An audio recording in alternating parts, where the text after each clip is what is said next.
Good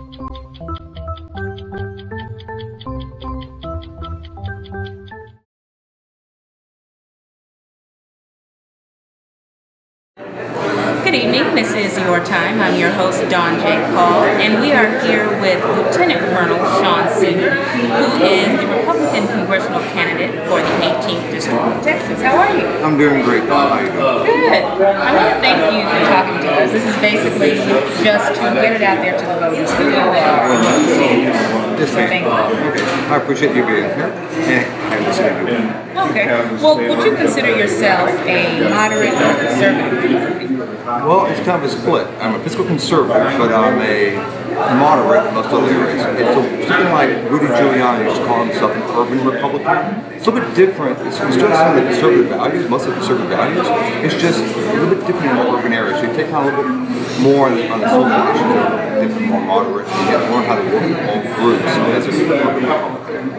What was your community involved with before you decided to run? Well, besides my 29 years in the Army and working in the police department, once I started running, I've been going out to every neighborhood I can find in the district, and that's been going on now for the past 18 months. So I didn't start showing up in neighborhoods as Labor Day came and campaign season started. We go back, last April I was on the basketball court at 9 o'clock and showed on over here in the third floor.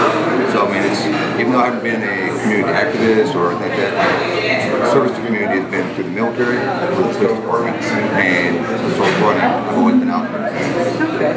Now you have an extensive military experience. You know, I did my research. How does that military experience qualify you to handle the issues of District 18 in the inner city? Well, the military teaches you leadership and teaches you how to identify a problem before the problem is identified. It's kind of social. What is your plan of action, if elected, to really fight for District 18? Yes. Well, I'm glad you brought that up. If you look through all my websites and stuff, you won't even hear me talk about my party.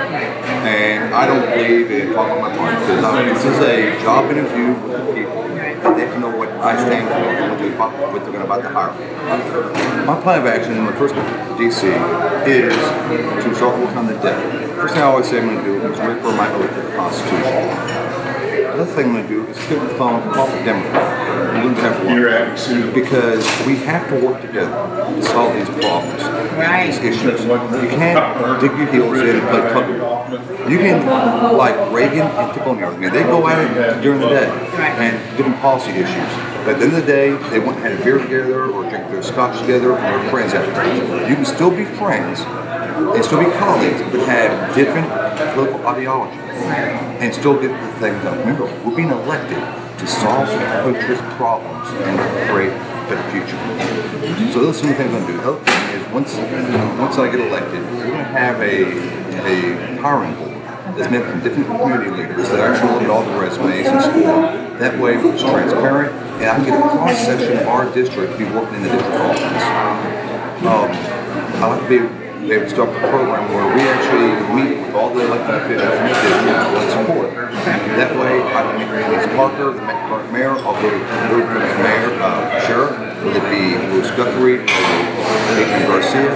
But they have the 18 districts in 1/4 of Houston. And I want to meet with all the officials. And that way, at the federal level, I can see what type of help I can provide the state reps or identify the county or the city. And basically, the city can ask, are we all on one spot? We can start working together. Democrat, Libertarian, Republican, we got to work together. What is your vision for District 18? In that interview, you also said you have a better vision. So what vision do you have for this district? I envision this district actually becoming one of the economic engines of Southeast Texas.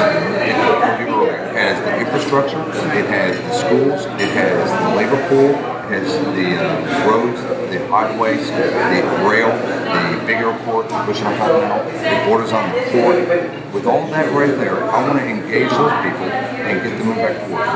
My vision is to make the 18th district the shining star of Texas and what everybody wants to model their congressional district and their part of town after the 18th district. We talked about a lot of things, but is there any last words you want to say to the viewers, the voters out there that maybe we haven't covered, what they should know about it? Well, we're talking about the block walk. One thing that's I do organized block walking, but every day I'm in the district. This morning I was out down in the very southern part of my district, south of 610, where the Ward 2 names are. Tarawa, Doolittle, Schomburg, all those nice names in Ward 2. Now I'm down there walking, knocking on doors, meeting people, shaking their hands, listening to their issues. I've been doing that now for the past 6 months.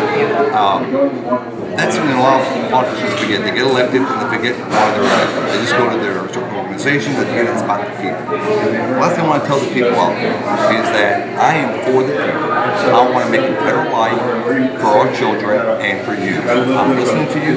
I want to make this turn forward. I want to make this country better, make the 18th district the best place to live and be the model that everyone wants to live. And I want to stop this bickering between parties and solve the problem. Well, I want to thank you. I think this was informative, and this gives people, the information they need. This maybe clears up some misconceptions that they did have about it. Well, I want to thank you for joining us. I want to thank our guest, Lieutenant Colonel Sean Seibert, and as always, make it a good day. Bye-bye.